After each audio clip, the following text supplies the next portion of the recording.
You work late into the night on your latest ballistic invention, utilizing the fragments in the Vanadad you were able to collect from the excavation site. You consider it a great boon that what you scavenged was from the right arm of the Vanadad. This was the piece that Zolto desired most. It was the right arm possessed the primary weapon of the Vanadad, a incinerating beam that was extremely powerful and could do intense damage at extreme distance. The only downside was that the fire giants had reclaimed the rest of this before you guys could fully excavate it. I don't know if you recall this, if this is the last thing or not, that you guys fought and killed a fire giant. And yes. Yeah, and that this is built from the parts that you got from that. Gotcha. You think about it every now and then, like how you wish you could have got the rest of the arm, how the 2 guards who perished from the excavation, and that weighs on you a little bit. But utilizing the fragments, you see them pieced together in your mind, and you follow the path from trigger to firing pin to primer to gunpowder to bullet to barrel to skull. A perfection of what you and your mentor Bremick should have been using all along. Themric. A weapon that could inflict incredible damage from a great enough distance to be relatively undetected. You've used all of these fragments, nearly all of them, but have made good progress. You imagine another few nights, and you would have it ready. But you still have more parts to create, more things to repurpose. But pieces you're missing in this deadly puzzle that you've simply dubbed in your notes as bad news. Something of your own invention. When you finally rest your head, it's pretty late, 3, 4 in the morning, and you fall asleep swiftly. The warm air from the summer night seems to grow warmer, uncomfortably so. You find yourself sweating, tossing and turning, until finally you awaken not within your bed in Nightstone Keep, but in a field of roiling flames and billowing black smoke. You choke and cough on the dark plumes, and your eyes sting and water, and your skin, while capable of withstanding intense heat as a tiefling, begins to blister with unimaginable, unbearable intensity. What does Zatari do in this moment?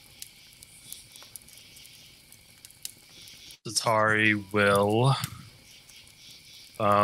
take a look around, try and, see if he knows where he could possibly be, see if he sees anything he might know. Maybe this is a town that's set on fire or something in his past. As you look about, it is all embers within this place. There is not structure, nor furniture, nor you are not within your home. You seem to be in this roiling plain of flame. You see a face emerge from the ash and the smoke. I'm going to send this to you directly. Did it crash my fucking Gmail? Okay, this picture is obviously cursed for some reason, so we're gonna nix that. I'll send it to you later, but okay, very terrifying, large. The roiling smoke takes form, and you see these arms like razored obsidian. You see this face made of flames, a roaring mane of hair behind it. This is part of the inferno that sort of surrounds you at the moment. And it reaches a hand towards you, and it snatches at you. And with its finger, begins to carve a rune into your right arm. It is incredibly painful. It's taking its time. It's torturing you at first. It's long strokes, sharp, even changes in direction, and followed by several smaller stabs. The glyph is familiar to you. You've just seen sketches of it when speaking to Donovan and to Zephyros. It is the Dodd rune, which you know as the Rune of Death. You turn to face the 3 blazing eyes that now fixate on you, as the enormous devil speaks. Time goes on. The polyglot is nearly complete. Warnings have been. Zolto of the Fire Giants is to be gifted a powerful elemental from the Drow. You must not let the Vonindod be ignited thusly. The Colossus will walk by the close of the fading. And the fading you would know as a month. Next month. Saying that the Vonindod sometime between now and the end of next month will be alive, will be conscious, will be moving. And that is a terrifying thought. It speaks further. You must complete your latest weapon and eliminate Zolto. But you cannot complete this alone. And your allies are in more danger than they realize. You must be swifter than thou art, and to this end I impart you with this unholy mare. And you realize now there's been this steady drumming in the background. It rose just beyond consciousness, but it's now thundering. You see an ebony stallion, black as night, wreathed in flames that sprout from its hooves, its mane, its tail. The beast seems at first as if it may run you down, but it leaps over you, and it trots across the smoke-filled air of this blazing hellscape, before returning to the creature, the demon, the devil, whatever this entity is. Just a fragment. This horse, while large and intimidating in its own right, is nothing compared to the sheer magnitude of this. The demon turns to you once again. And now that you take in all the searing intensity of this being you remember whispers of by your parents before their death, an archdemon of the 9 hells, the patriarch, or so it is said, to your line. A being as sinister and foul as it is cruel and all-consuming. You awake with a gasp, drenched in sweat, freshly branded, a single word resonating within your mind. Asmodeus. As you pant, you realize you hear the crackle of fire. Too loud to be torches, but not as loud as the thunderous roar in your dreams. What does Zatari do? Jesus.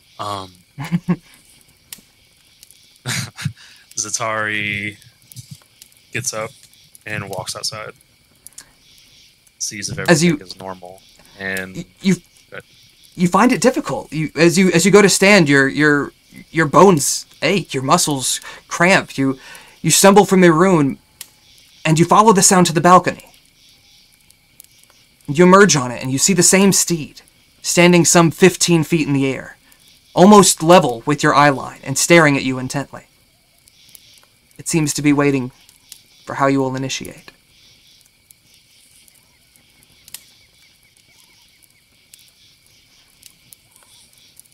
Zatari kind of calls to it, like sticks his hand out, sees if it'll come to him. A step forward. Closer to the edge now. Still perhaps 3-4 feet away.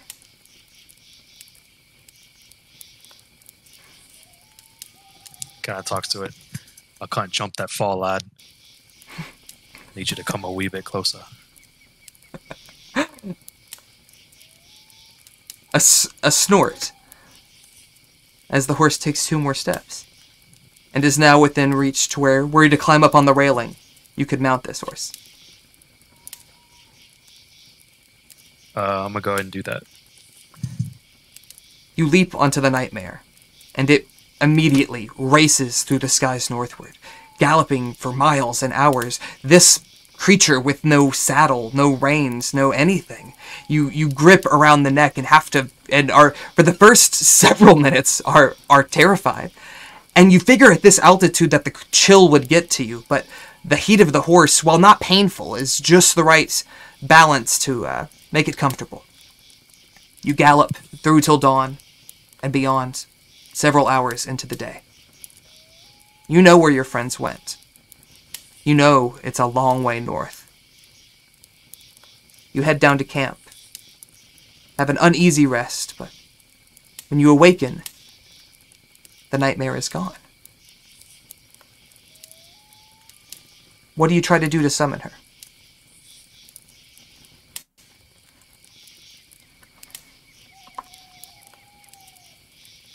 I take out my pepper box and shoot one in the air. I love it. Oh, God. You hear the galloping again, and the light appears soon through the trees that trots up to you once again, the nightmare, seemingly ready for another day. You mount again, and you go on for many days like this, galloping over forests, swamps, fields, and eventually the enormous mountains that are the spine of the world. You have been here once before, when you came to the Eye of the Allfather. This was just after you left, just after you left, I think.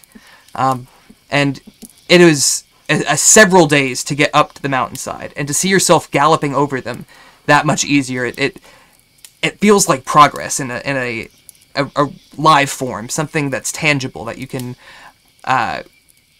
feel like you are not just some, common whelps trying to, stop the giants from taking over the world, but actual lords and guardians of the realm. It takes 2 days to cross over the mountains. And as you come to rest in the frozen forest of the north, you once again make a small campfire, take your bedrolls and blankets, and bundle down as well as you can in the frigid cold, your tent. But howls in the night startle you awake. And as you exit your tent, you see lumbering shadows racing around your camp. And you feel like you've been surrounded by the winter wolves, what your friends had told you about that the giants utilize, far more terrifying than dire wolves. And you, as a bounty hunter, would know them to be extremely formidable beasts. How do you respond? Zatari will say in his one-liner self-in-action movies, "Time to test out this here gun." He takes out his second one, being the first time he's ever used it. Yeah. All right. Go ahead and roll a couple of attack rolls for me. Okay, so you fire off. Go ahead and okay. Do you want to? As an action, you can take 2 shots now because you're level 8. Do you want to? Gotcha. Do you want to fire off a second one, or do you want to just do the first for now?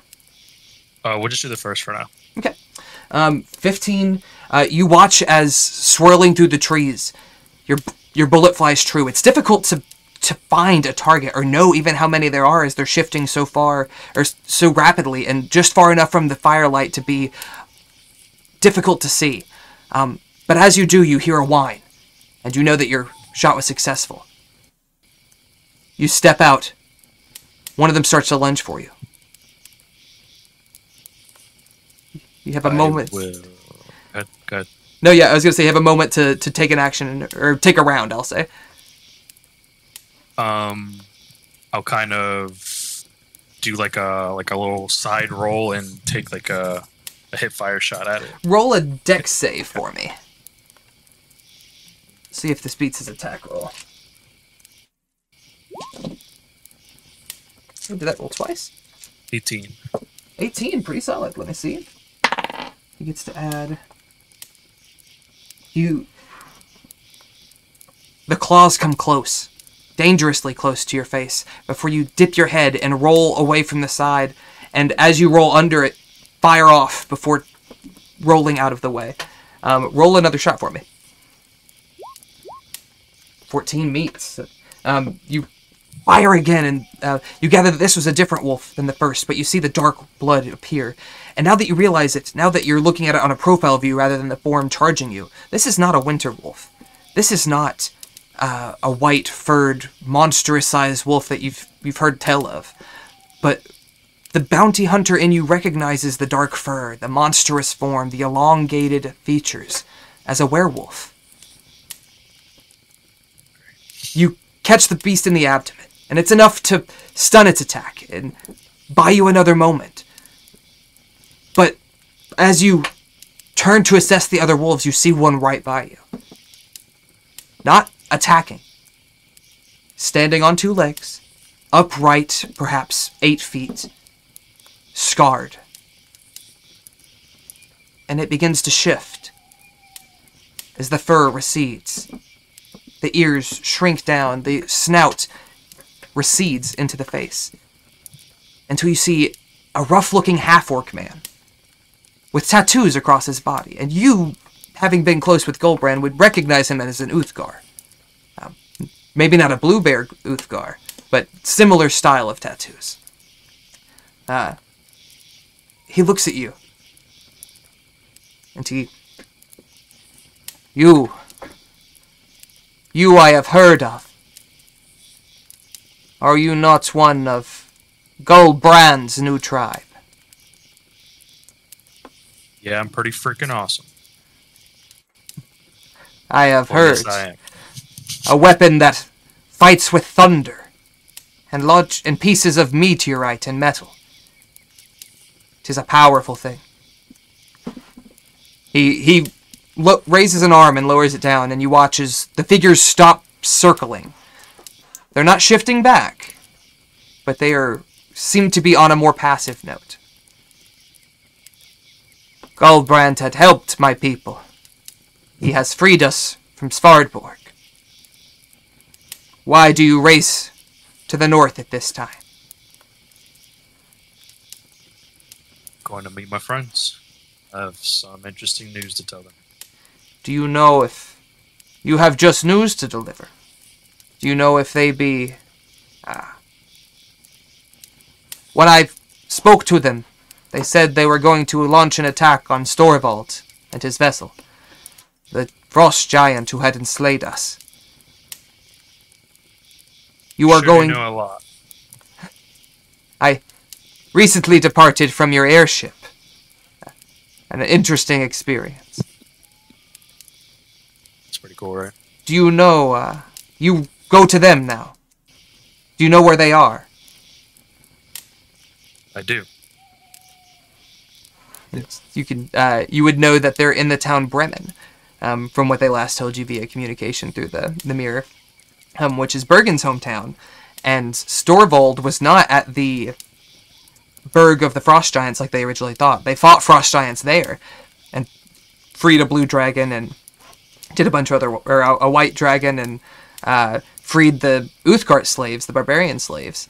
But Storvold was not present, nor was his main warship. Storvold was actually on his way to Bremen, and they managed with the airship to get there just a half day before him, and are prepping. You know yourself not to be too much further. You have been enough of a traveler to know roughly where it is and how long it should take you to get there on horseback. It is a huge perk having a horse that gallops over mountains rather than around them. So you're making really good time from what you can gather. He looks at you and he says,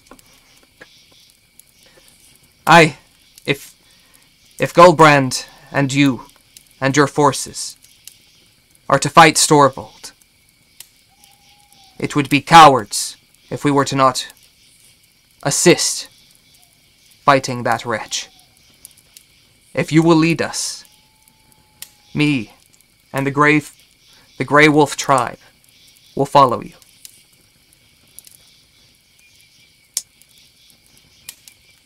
Sounds good to me. You guys seem pretty cool. You having finished most of your rest, raise up your gun, fire a shot into the air to summon your ever-trusty steed. Terrifying steed. Not even, almost seems more demonic than equine. Like, the face is bone and flame. It is not a, oh, I want to go pet it. I mean, even what you can see, the teeth of the top skeletal part, the bottom of the actual horse, and just very unsettling thing. But you vibe them with it now. It's been like 3 or 4 days, which reminds me, roll a couple of animal handling checks for me. We're gonna see how that went. Ooh. Okay. Oh yeah, let's see it yet. Oh wait. Jesus. 15, 6, 24. Roll one more for me, because this will be the end of the 5th day, I think. Oh no! 2 ones. Oh god, it's rough. The first day you try to treat it like an actual horse. You know, you're not unfamiliar with horses. You've ridden them before, maybe not as a permanent gig, but you've probably used them as transport or short-term use in your lifetime. So you try to like pet its neck and like make it get softly and stuff. But as you do these things, you're met with sharp nips if it can reach at you, or it swings its head and its horn catches you in the shoulder. Like it's kind of an asshole, and that happens a couple times your first few days. As the trip goes on, it seems to grow a little more comfortable. As you get this sort of healthy fear for it, it seems to be less aggressive. You do still feel like you need to be careful. I wouldn't walk behind it per se, but you're not you're not in a terrible way.